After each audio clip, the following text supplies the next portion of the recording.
le RDPC a qualifié de non négociable. Cette affirmation quand même soulève une interrogation. Est-ce que nous sommes face à une exigence normale de cohérence politique ou à une tension entre discipline partisane et légalité républicaine? La légalité républicaine s'impose à tous les partis politiques.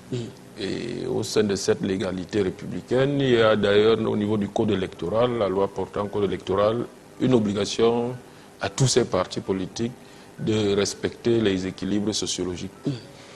Ça, c'est une chose. Deuxième chose, la République, par la Constitution, a institué une démocratie des partis politiques.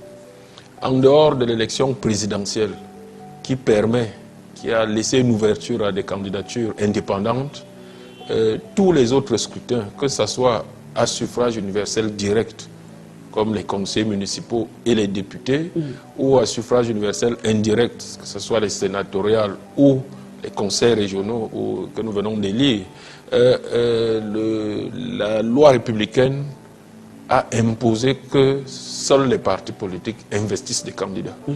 Donc ça, c'est la loi républicaine. Elle n'a pas permis de candidature indépendante en dehors de l'élection présidentielle.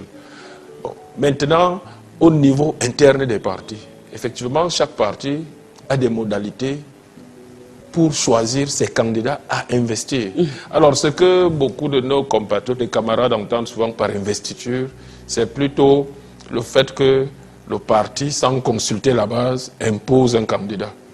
Mais l'investiture est une procédure républicaine qui est obligatoire, qui s'impose à tous les partis. Seul le parti investit les candidats à toutes les élections, sauf à l'élection présidentielle où il y a une possibilité de candidature indépendante, qui est assez difficile d'ailleurs, mais au moins à ce niveau.